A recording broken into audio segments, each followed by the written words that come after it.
ጤና ይስጥልኝ የአዲስ ጆርናል ዩቲዩብ ቻናል ተከታዮቻችን፣ ለዛሬ አንድ ጽሑፍ ይዘንላችሁ መጥተናል። ላይክ፣ ሰብስክራይብ፣ ሼር በማድረግ ሐሳባችሁን ደግሞ ኮሜንት ላይ በማስፈር አብራችሁን ሁኑ።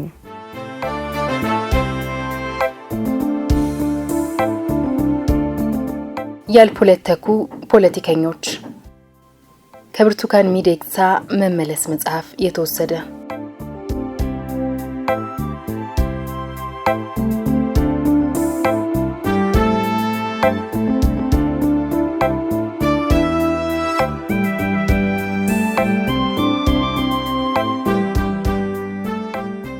በቀነ እሁድ ከሰዓት ዳግማዊ ምኒልክ ሁለተኛ ደረጃ ትምህርት ቤቴን አሻግሬ እያየው የሮሚና ኬክ ቤት ፊት ለፊት ከቤት ውጪ አገልግሎት የሚሰጥበት በአትክልት የተከበበ ስፍራ ውስጥ ቁጭ ብዬ ሪፖርተር ጋዜጣን አነባለሁ።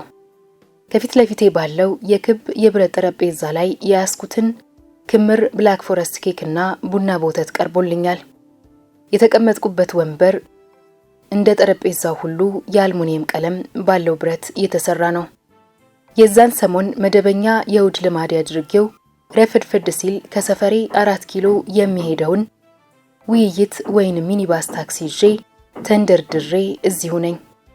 የምበላው ሁሌም ብላክ ፎረስት ኬክ፣ የምጠጣው ቡና በወተት፣ የማነበውም ሪፖርተርና አዲስ አድማስ። ከሰኞ እስከ ዓርብ አንዳንዴ ቅዳሜን ይጨምራል። በዳኝነት ስራዬ የደከመ አእምሮዬን ለማንቃት የምወደው ፈካና ቀለል ያለ ስፍራ ነው። ሮሚና እንደ ዛሬ ሴት ልጅ ብቻዋን ምግብ ወይንም ሻይ ቤት ተቀምጣ ማየት ያልተለመደ ስለሆነ ከያቅጣጫው ለሚያፈጡብኝ አይኖች የምን ይጠበስ ጠንካራ የእይታ መልስ መስጠትም ከሚያዝናኑኝ ነገሮች አንዱ ነው። ታዲያ በዚህ በማውራችሁ የሰንበት ቀን የሪፖርተር ጋዜጣ ርዕሱን አሁን በማላስታውሰው ጉዳይ ስለተደረገ የፓርላማ ክርክር የያዘው ዘገባ አይኔን ከጋዜጣው ጋር ሰፋው። በወቅቱ በግል የፖለቲካ አባላት የነበሩት አቶ በድሩ አደምና አቶ ዳንኤል የአባታቸውን ስም ማስታወስ አልቻልኩም ስለሰጡት ትችት ደጋግሞ ያነሳል። በቅጽበት አእምሮዬ የክርክሩ ነጥቦች ማሰላሰሉን ትቶ ለምን ለፓርላማ በግሌ አልወዳደርም ወደሚል ሐሳብ ተሸጋገረ። ውስዋስ በሉት። እስካሁንም ሳስበው ደስ የሚለኝ አይነት ውስዋስ። ጭንቅላቴን ከዚህ ሐሳብ ልከለው አልቻልኩም። ለሰዓታት እዛው የብረት ወንበሬ ላይ የታሸው ጋዜጣውን እያገላበጥኩ ምናቤ ግን የምርጫ ሐሳቦች ላይ እያንከራተትኩ ለሰዓታት እዛው ሮሚና ቆየው። ከቀኑ 7 ሰዓት ግድም የመጣሁት ሴትዮ ወደ አመሻሽ ላይ የበላሁት የጠጣሁትን ከፍዬ ወደ ቤቴ ሲሄድ እሳቤ ብወዳደርስ ከሚል ይልቅ ለመወዳደር የሚያስፈልጉኝን እንዴት ላሳካቸው ወደሚል በፍጥነት ዞሯል። ይህን የማውጠነጥነው እንግዲህ የ1992 አጠቃላይ ምርጫ የጊዜ ሰሌዳ ሊታወጅ ወራት ብቻ በቀሩበት ጊዜ ነው። በማግስቱ ቢሮ ስገባ በኢትዮጵያ ስለ ምርጫ የተደነገጉትን ሕግጋትን ማሰባሰብ የመጀመሪያ ስራዬ ሆነ። በወቅቱ እንዳሁኑ የምርጫ ሕጉ በአንድ ላይ ሳይጠቃለል በተለያየ ጊዜ የወጡ አዋጆች ስለነበሩት ሁሉንም ለማሰባሰብ ተጨማሪ ቀናት ጠየቀኝ። ምን አለፋችሁ ሳምንቱ ሲያበቃ ለፓርላማ እወዳደራለሁ የሚለው ውሳኔ ላይ አስረግጬ ደርሻለሁ።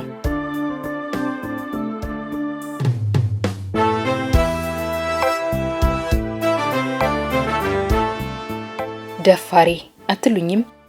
ከዛ ፈራ ተባያልኩ አንድ በአንድ ለጓደኞቼ መናገር ጀመርኩ። ታደሰ ወንዴ ከሚባል ጠበቃ ጓደኛዬ ውጪ ማንም በርቻ አላለኝም። በፍርድ ቤት የማያቸውና የምጋፈጣቸው ፖለቲካ ነክ ህገወጥ የመንግስት ልምምዶች ወደ ፖለቲካ እየሳቡኝ እንደመጡ ብሎም ከፍ ወዳለ የፖለቲካ ተሳትፎ እንደገፉኝ አላስተዋሉም። አንዳንዶቹ የሚሰጡኝ አስተያየት ጭራሹኑ የውሳኔን ትክክለኝነት በተደጋጋሚ እንድጠራጠር አደረገኝ። ተጠራጠርኩ ብዬ ማቆም ግን አላውቅምና ያለምኩትን ገፋውበት።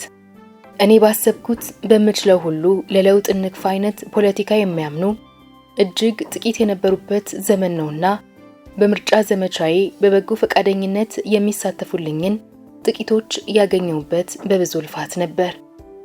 በዚህ በምርጫ ተሳትፎዬ ላይ አመኔታ ጥለው አብረውኝ እንደ ኮሚቴ ሆነው በብላሽ ላገለገሉት ለሚሊዮን አሰፋ፣ እስክንድር አሰፋ፣ ነብዩ ባዘዘው፣ ተመስገን እንድሪያስ ወይንም ቃኘው፣ ደጀኔ ሁንዴ ወይንም ይሚና፣ ተስፋዬ አየለ ወይንም ሼጋ ያለኝ አመስጋኝነት ሁሌም ትልቅ ነው። ይህ የምርጫ ሙከራዬ ከተከናወነች ከ19 ዓመታት በኋላ ህዳር 13 ቀን 2011 ከተወዳዳሪነት ወደ አወዳዳሪነት የሚወስደኝን መሐላ ስፈጽም ነብዩን በእንግድነት ጋብዤው ተገኝቶ ነበር። ሁለታችንም በድብልቅልቅ ስሜት ተወረን ስንጀምር እዚህ መድረስን እንዳላሰብን እያወጋን ረጅም መንገዳችንን አብረን ዘከርን። በዚህኛዋ ብጫቄ ብዙ ልነግራቸው የፈለኩት ግን የፖለቲካ ተሳትፎ አረዳዳቸው ከኔ ጋር ተሳምሮ ስላገዙኝ ወዳጆች አይደለም። ይልቁንም ከፖለቲካ የራቁ ሆነው ከኔ ጋር አብሮ ስላገኙት ብቻ ፖለቲካ የቀሰቀሱትን እኔ የወደድኩት እንዲሳካልኝ በማለት ብቻ ከኔ ጋር ታች ላይ ስላሉት አጋሮቼ ነው። ደበበ ዱፌራን የተዋወቅኩት የ1992 ምርጫ ገና በአድማሳችን ብቅ ሳይል 4 ኪሎ ከማዘውትርባቸው ቦታዎች አንዱ በሆነው ቱሪስት ሆቴል ተገኝተን ነው። ዘመኑን ሳሰላው 1990 ይመስለኛል። ጺምና ጸጉሩን አጎፍሮ በጠዋቱ ጃምቦ ጨብጦ ከራሱ ሐሳብ ጋር እየተጫወተ ሁሌም ከሚቀመጥባት አንዷ የሆቴሉ ጥግ ላይ በተደጋጋሚ ሳየው ነገረ ስራው ስለተለየብኝና የማውቅ ጉጉት ስላደረብኝ እኔው ራሴ ነኝ አዋርቼ ተዋወቅኩት። ስሙን ሲነግረኝ በደርጉ የመጨረሻ ዘመናት የኢትዮጵያ ሬዲዮ ዋና የዜና ቅርጽ ፎርማት የነበረው የዜና ፋይል ጋዜጠኛ እንደነበር እሱ ሳይነግረኝ አስታወስኩት። ያለ ቀጠሮ በተገናኘንባቸው ወይንም በተገጣጠምንባቸው ጥቂት የማይባሉ ቀናት ለቀቅና ዘና ስላለው የህይወት ፍልስፍናው አውርቶኛል።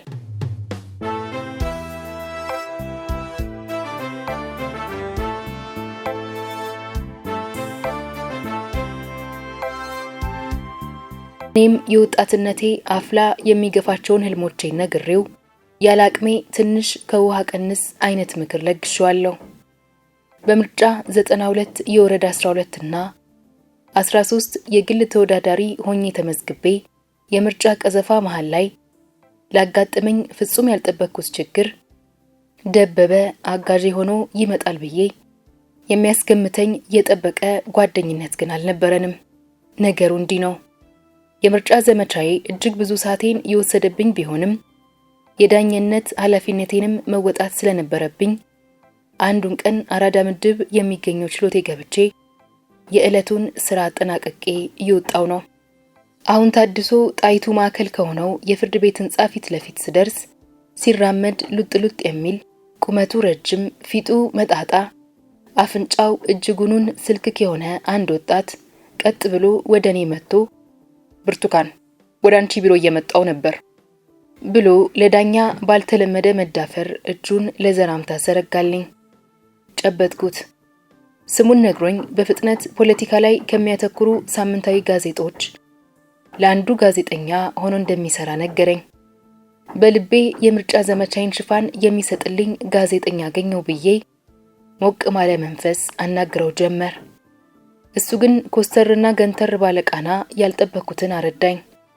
ሐሳቡ ባጭሩ አንቺን በሚመለከት መራጩ ህዝብ ሊያውቀው የሚገባ ከባድ መረጃ ስለደረሰን ጉዳዩን ከማተሚ በፊት ተገናኝተን መነጋገር አለብን የሚል ነው። ምን ችግር አለ ታዲያ እንገናኝ ብየው በማግስቱ ከሮሚና ጀርባ በነበረው ግርማ ቤት የሚባል ዘመነኛ ድራፍት ቤት ከምሽቱ 12 ሰዓት ላይ ለመገናኘት ተቀጣጠርን።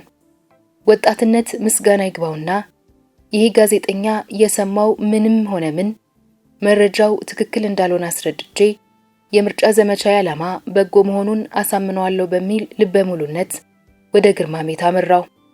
ቀድሞኝ ደርሶ ነበር። ግርማ ቤት በረጅም ቄንጠኛ ብርጭቆ የሚስተናገደውን ድራፍት ተያይዞታል። እኔ በዘመኑ አልኮል ስለማልጠጣ ሚሪንዳይን አዝዤ ለአጓጊው ወሬ ተደላድዬ ፊት ለፊቱ ተቀመጥኩ። ሰውየው አገኘው የሚለው መረጃ ኢህአዲግ ሆነሽ በውሸት ራስሽን በግል ተወዳዳሪነት አቅርበሻል በሚል ወንጀላ ዙሪያ ያጠነጥናል። መረጃው ምን እንደሆነ ስጠይቀው በጣም ቅርብሽ ከሆነ ሰው ሰምቼዋለሁ ከሚል ውጪ ምንም ምላሽ የለውም። እኔ ባለ በሌለ ጉልበቴ የማደርገውን እያደረኩ ያለሁት በፐብሊክ ሰርቪስ ፍቅር ተጠልፌ እንደሆነ ግንባሬን ሳልመልስ ላስረዳው ሞከርኩ። ምኑንም ከልብ እንዳልሰማኝ ያስታውቃል። ከውይይታችን ይሄ ነው የሚባል ነገር የጠጣበትን ከፍዬ ተሰነባብተን ተለያየን። በሱ በኩል አንዱ ግቡ የተሳካለት ይመስለኛል። ከዛ ሰዓት ጀምሮ ምን ይጽፍብኝ ይሆን የሚል ስጋት ተቆጣጠረኝ። ስራዬ ጋዜጣው የሚወጣበትን ሰዓት በፍርሃት መጠባበቅ ሆነ። ቀጣዩ እትም ስለ ብርቱካን ምንም ሳይል ቀረ። ሰውየው ግን መደወሉን ቀጠለ። ደውሎ እንገናኝ ይላል። ስንገናኝ እነገሌ ላይ የጻፍኩትን አየሽ፣ ቀጥሎ ተራው ያንቺ ነው ይለኛል። ከአንድ 3 ቀጠሮች በኋላ ስሜን የሚያጠፋ ጽሑፍ እንዳያወጣብኝ የሚጠብቀኝን ነገር ግልጽ አደረገው። ከሱ ጋር መተኛት፣ ንዴቴን ውጬ ልምምጤን ቀጠልኩ። እሱ ምን በወጣው? የኔ የበጎ ዓላማ ዲስኩር ስሜትም አልሰጠውም።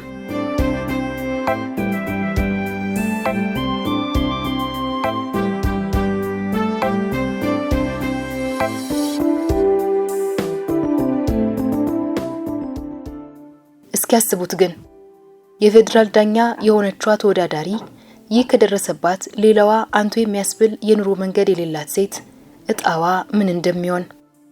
በዚህ ስጋት እየተወዛገብኩ ባለሁበት ሰሞን በአጋጣሚ ወደ ቱሪስት ሆቴል ጎራ ስል ከረጅም ጊዜ በኋላ ደበበ ዱፌራን አገኘሁት። ተወዳዳሪ መሆኔን ስነግረው የራሱ በሆነ ቄንጥ ጺሙን በቀኝ እጁ ሳብ እያደረገ አፉን ሸርምሞ አይኑን ቦዝዝ አድርጎ እንደ ዳንስ ከወገቡ በላይ ያለውን ሰውነቱን ወደ ላይ ወደ ታች የሚያርገፈግፈውን ሳቁን እየሳቀ አንቺ ሕፃን ልጅ እኮ እጅጉን ገራሚ ፍጥረት ነሽ አለኝ። እሱ ራሱ ኢህአዴግ እንደገባ ተወዳድሮ ፍጹም ተስፋ ቆርጦ ፊቱን ሁለተኛ ወደ ፖለቲካ ላይ መልስ ምሎ የተወው ነገር ቢሆንም እኔን ግን ሊረዳኝ ቃል ገባልኝ። ወዲያው ያ የብልግና ጋዜጠኝነት አራማጁ ጎረምሳ እንዴት እንደሚያንገላታኝ ምንም ሳላስቀር ዘገዘኩለት። ስሙን ሲጠይቀኝ ነገርኩት። ወዲያው አወቀው። የሱን ጉዳይ በቃ በኔ ተይው ብሎኝ በማግስቱ አፈላልጎ በግንባር አገኘው። ምን እንዳለው አላውቅም። አደቡን አስያዘልኝ። ያኛው አያርፍም መቼስ። ደውሎ በጓደኛዬ ደቤ መተሽብኝ ነው እንጂ አለቅሽም ነበር አለኝ። የደቤ ሰፈሩ ቅድስት ማርያም ፊት ለፊት የድሮው ሸዋ ዳቦ ቤት አካባቢ ስለሆነ ወረዳ 13 ውስጥ እየዞረ ይቀሰቅስልኝ ጀመር። እያለም ከሰፈሬ ልጆች እንዲሁም ከቤተሰቦቼ ጋር ተቀራርቦ ቤታችንና መንደርተኛችን ሆነ። በተለምዷዊ ሁኔታ ፖለቲካ ሰፈር ዝር የማይል ቀስ ብዬ የምርጫ ጋንጌ አባል ያደረኩት ሌላው የ6 ኪሎ ልጅ ደግሞ መንግስቱ አስራት ይባላል። መንግዬ በእድሜ ከኛ በእጅጉ ያንሳል። የልጆች አባት ሆኖ ኑሮም ውጪ ሀገር ካደረገ ሰነበተ። ሰፈሩ 05 ቀበሌ ኮሪያ ሰፈር ቢሆንም ከ6 ኪሎ ወደ ፈረንሳይ መንገድ እንደተሻገሩ በቀኝ በኩል ከነበረውና ሁሌም ሞቅ ከሚለው አይሰጩ ሱቅና ጫት ቤት አይጠፋም። እውነት ለመናገር በተለምዷዊ ፍርጃ መንግዬ ዱርዬ የሚሉት አይነት ነበር።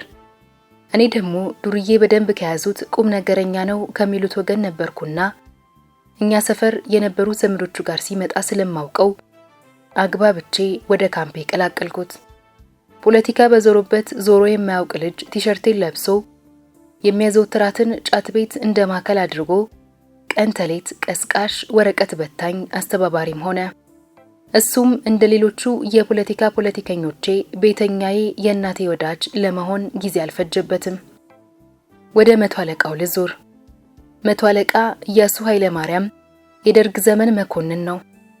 ኢህአዴግ ገብቶ ጦሩን ሲበትን ይሄ ነው የሚባል ስራ ሳላልያዘ ሰፈር ውስጥ ወዲያ ወዲህ ሲል ሰላምታ ከምንለዋወጠው በስተቀር እምብዛም ቅርበት አልነበረንም። ኢያሱ የኔን የውድድር ዜና ሲሰማ ይቺ ምን ነክቷት ነው ከሚሉት ወገን እንደነበረ ራሱ ነግሮኛል። የምርጫ ውድድር እየሞቀ ሲሄድ ግን የምርጫ ዓላማዬን ከራሴ ጠይቆ ለመረዳት ጉጉት አደረበት። መንገድ ላይ እየጠበቀ ሚሚ ይሄን ስትይ ምን ማለትሽ ነው? ያኛውስ እያለ በጥያቄ ያጓክበኝ ጀመር።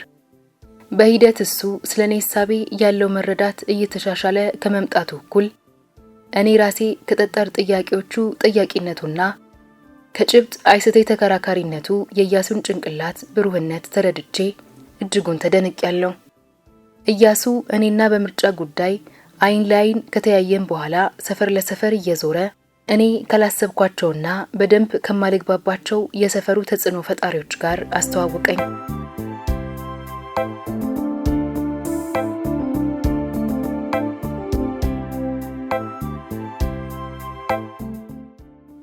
ከሁሉ በላይ ቦክሰኝነቱና ኋላም በማህበረሰቡ አስተባባሪነቱ ታዋቂ የሆነው ዘርፉ ወይንም ታዳኤል አባት ከሆኑት ካቶ ወንድሙ ወልደ ገብርኤል ጋር እንድቀራረብ በማድረጉ ከምርጫ ድጋፍ በላይ ዋጋው የማይተመን የህይወት ልምድና ዕውቀት የሚያካፍሉ አዋቂ ወዳጆች እንዳገኝ አድርጎኛል። ጓሽ ወንድሙ ኃይሌ ከስላሴ ዘመን ጀምሮ በነበሩ የተለያዩ ምርጫ አስተባባሪ ሆነው ሰርተዋል። በቀይ ሽብር ዘመን ደግሞ የቀበሌ ፍርድ ሸንጎ አባል ሆነው በሰፈሩ የተከበሩ ከነበሩ የቀበሌው የመጀመሪያ ሊቀመንበር ከሻለቃ በቀለ ካሳ ጋር በመተባበር ስንት ወጣት ከጉዳት አትርፈዋል። በዚህ ሁሉ ውስጥ ካዩት ክፋት በጎ መንፈሳቸውና ተስፈኝነታቸው እንዴት እንደጠበቁት ሁሌም ይገርመኛል። በጎ መንፈሳቸውንና ተስፈኝነታቸውን እንዴት እንደጠበቁት ሁሌም ይገርመኛል። እይታቸው በአዎንታዊነትና በጥበብ የተቃኘ ነው። እጅግ ጨዋታ አዋቂም ናቸው። ከባድ ስለሆነ የሀገር ጉዳይ እንኳን ሲያወሩ ከፊታቸው ላይ ፈገግታ ተለይቶ አያውቅም። በስደት ዘመን እያለው ከሰማዋቸው ልብ ሰባሪ መርዶች አንዱ የጋሽ ወንድሙ ነው። ኢያሱ በምርጫው ጉዳይ እኛ ቤት ሲመላለስ ከአንቺዬም ጋር በጣም ተግባቡ። እኔ በሌለሁበትም እየመጣ ያወራት ሲያስፈልግም ይላላካት ጀመር። አንዳንዴ እንደውም እኔ የምርጫ ዙረቴን ከሞዬ ወደ ቤት ስገባ እናቴ ደቤ፣ ኢያሱ መንጌና ጎረቤታችን ካስዬ ጎረቤቴ ስላት ያራቋት ይመስለኛል ቡናውን ዘርግተው ወጋቸውን ሲሰልቁ አገኛቸዋለሁ። አንዱን ቀን ጨዋታን እያነሳው ደቤ የኛም ቤት የተሰራበትን ቦታ በባለ መሬትነት ይዘው ለእናቴ የመሩት የወይዘሮ ማናለብሽ አሰፋ የልጅ ልጅ መሆኑን ነገራቸው። የአስገባሪያችን ዝርያ ሆኖ ተገኘ ማለት ነው። እንኳን የመደብ ቁርሾን ልታነሳበት እናቴ ከመጀመሪያውም የጨዋ ልጅ መሆኑን አስታውቆኛል። ሰው አክባሪነቱን አታይም ምናምን እያለች ማንቆለጳጳሱን ተያያዘችው። በነገራችን ላይ የኔ የፖለቲካ ፕሮጀክት ለእናቴ ከሆነው በላይ ለካስዬ እንግዳ ሆኗል። ካስዬን ጓደኛዬ ላታለው እንጂ ነገረ ስራዋ ሁሉ የታላቅ እህት ነው። በእድሜም በደንብ ትበልጠኛለች። ካሰች ገብረ ማርያም እጅጉን ጠንካራና ኃይለኛ ሴት ነች። ፍቅሯም ታዲያ የዚያን ነው ያህል ነው። በዚሁ ኃይለኝነቷ በህይወቷ ብዙ ውጣ ውረድ አሳልፋለች። በወጣትነቷ ትምህርቷን አቋርጣ ከቤትም ጠፍታ ሁሉ ታውቃለች። ከኔ ጋር የጓደኝነት ያህል የተቀራረብ ነው።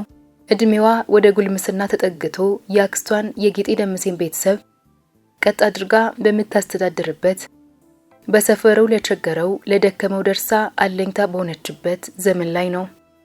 ታዲያ ለካስዬ ሊወዳደር መሆኑን ስነግራት ያልተከራከረችኝ አይነት ክርክር የለም። የምርጫ ዘመቻው መሃል ላይ ከደረሰ በኋላ እንኳን ኧረ ተይ ሚሚ፣ አሁን ከዚህ ምን ጠብ ሊልልሽ ነው? ዝም ብለሽ እርግፍ አድርገሽ ተይው ትለኛለች። ከሷም ጋር ጠንከር ብሎ መነጋገር አይሆንልኝም። ካስዬ ደግሞ እንደሱ አይደለም እኮ ምናምን እያልኩ ላባብላት ሞክራለሁ። ታዲያ ወዲህ ልታስተወኝ እየሞከረች ወዲያ ለዘመቻዬ ግን ዋናዋ ከላይ ታች ባይነች። ከሌሊቱ 11 ሰዓት ተነስታ ከሌሎች ወጣቶች ጋር ሰፈር ለሰፈር እየዞረች ከምርጫ ክልሌ አንድ ክንፍ የሆነውን የወረዳ 13 ቀበሌዎችን 6 ኪሎን ምኒልክ አቧሬን በመወዳደሪያ ፖስተሮች ያጥለቅልቃ ለጥፋት አድራለች። ጨርሳ ስትመለስ በፖስተር መለጠፊያ አጥሚት የተልኮሰኮሰው ቀሚሷንና በላብ የወዛው ፊቷ ድኳማን ያስታብቃሉ። ይህ አይበቃትም ብዬ ነው መሰል የምርጫ በራሪ ወረቀቶችን ሰብስቤ አስይዤ ሰፈሩ ጠጅ ቤቶች በትኝ ብዬ አሰማራታለሁ። አንዱን ቀን ጠጅ ቤት በሄደችበት ታዲያ አንዱ ጅብራራ ቀሚሷን ሲጎትተው ውሎ አለካ። ያልፖለተኩት ፖለቲከኞቼ እንደወትረው እኛ ቤት መጥተው ከናቴ ጋር ሲጫወቱ ስደርስ ወሬ ሁሉ የካሰች የጠጅ ቤት ውሎና የደረሰባት ጉንተላ ነው።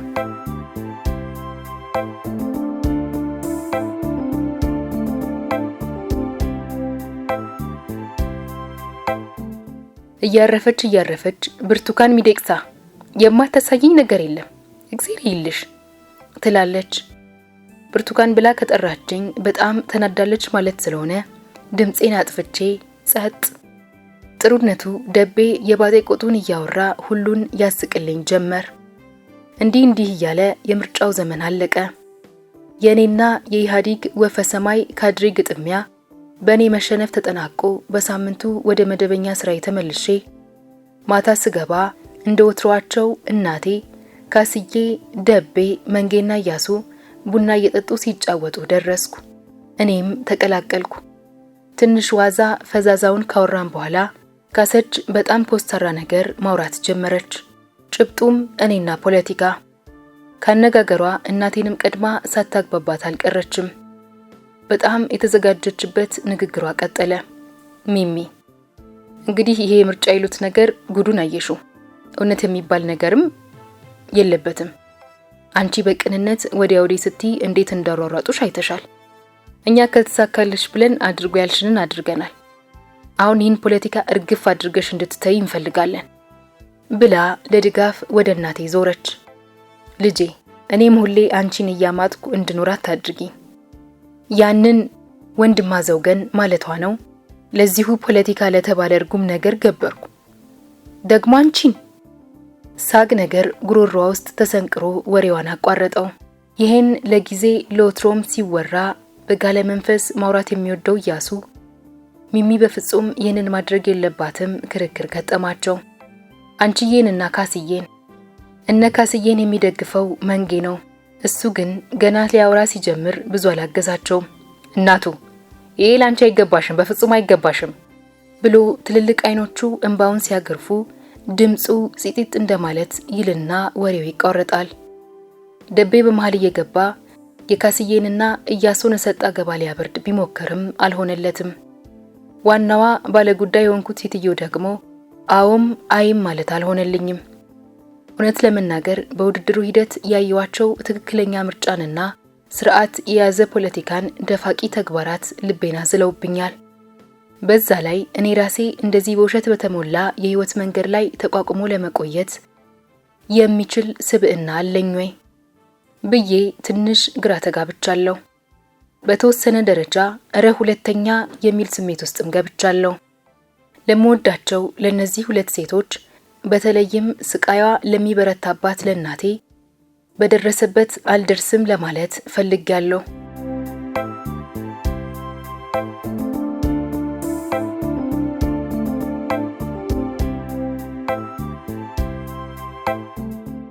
ከአፌ ማውጣት ግን ገበደኝ። ራሴን ሙሉ በሙሉ አላመንኩበትም። በአንጻሩ ከዚህ በኋላ ፖለቲካ እንጀራይ ነው የሚያስብል የልበ ሙሉነትም ስላልነበረኝ ለኢያሱ ጉጉት የሚያረካ ምላሽ መስጠት አልተቻለኝም። እንደዛው እንደተዘዘረብኝ ጊዜው መሽቶ ሁሉም ወደ የቤታቸው ሄዱ። በማግስቱ ወደ ስራይ ለመሄድ ማለዳ ስወጣ ኢያሱን ከድርሱ ጋር ቆሞ አገኘሁት። ለካድ ፍጦ የሚጠብቀው እኔኑ ነው። ሰላምቷ እንደተለዋወጥን ከትላንት የቀጠለውን ሐሳቡን ያዘንብልኝ ጀመር። ዛሬ እንደውም ስሜቱ ከትላንቱ ንሯል። ሲነግረኝ ይህንኑ ሲያስብ እንቅልፍ ሳይወስደው ነው ያደረው። እያወጋን ኬላ ታክሲ መያሻው ድረስ ሸኝቶኝ ቻው ልለው ስል ሚሚ እውነቴን ነው የምልሽ፣ ከፖለቲካ ብትወጪ እንደኔ ያሉ ባንቺ ምክንያት በፖለቲካ ውስጥ ያመኑ ብዙ ሰዎችን ነው የምታሳዝኘው። የሚሰማኝን በደንብ የገለጽኩልሽ ስላልመሰለኝ ይችን ጽፌልሻለሁ ብሎ አንድ ብጠቂ ሰጥቶኝ ወደ ሰፈር ተመልሶ ሄደ። ታክሲ ውስጥ እንደገባው ኢያሱ የሰጠኝን በስሜት የተጠመቀ በሲጋራ መጠቅለያ ጀርባ ላይ በሚያምር የእጅ ጽሑፍ የተከተበልኝን ማንበብ ጀመርኩ። ዝም ብዬ ማንበብ ግን አልቻልኩም። በጣም አስለቀሰኝ። ወረቀቷን ለረጅም ጊዜ ዋሌቴ ውስጥ አስቀምጫት ነበር። መቼ እንደጠፋችብኝ እንጃ። ከትውስታዬ ማህደር አጠናቅሬ ይዘቷን ከዚህ እንደሚከተለው አዋቅሬያታለሁ። ሚሚዬ፣ የምርጫ ሳይመጣ ስላንቺ የማውቀው ቀለሜዋ መሆንሽን ብቻ ነበር። እውነት ለመናገር መጀመሪያ ስቀርብሽ በምርጫው የሚረባ ነገር ታወራለች ብዬ ሳይሆን እንደው ልታዘብሽ ነበር። ብዙ በተወያየንና በተከራከርን ቁጥር ግን በስንት ጊዜ ታናሼ ባንቺ አመንኩ። አትርሺ፣ ያመንኩት ባንቺ ፖለቲካ እንጂ በፖለቲከኛ አይደለም። ሚሚዬ ካልታወቀሽ መልሼ ልንገርሽ፣ አሪፍ አእምሮሽና ችሎታች ለጀመርሽው የፖለቲካ ህይወት የተሰጠሽ ስጦታ ነው። አላይ ብለሽ ወደ ሌላ ይዞርሽ እንደሆነ እስከመቼውም ይቅር አልልሽም። በደንብ አስቢበት። በዚሁ ለመቀጠል ለምታደርጊ ሁሉ ያንቺው ነኝ። ከሚሚዬ ጋር ወደፊት ብያለሁ። ኢያሱ ከማይነበብ ፊርማ። ማመንታቴን ወደ ጎን ብዬ በ1997 የፖለቲካው መሃል ሜዳ ላይ እንደገና ስገኝ ቃል እንደገባልኝ ኢያሱዬን ከጎኔ ሆኖ ለማየት አላደለኝም። ከ1992 የግንቦት ምርጫ ብዙም ወራት ሳያልፉ በእኔ የፖለቲከኝነት አማት የሆነው ኢያሱም ሆነ አድቢልን ባዩዋ ካስዬ ተከታትለው ሞቱብኝ። በውጌ ትውስታዬ ላይ የረጩት ቀለም ግን አፍጥጦ ይኖራል። ለዛሬ አበቃን።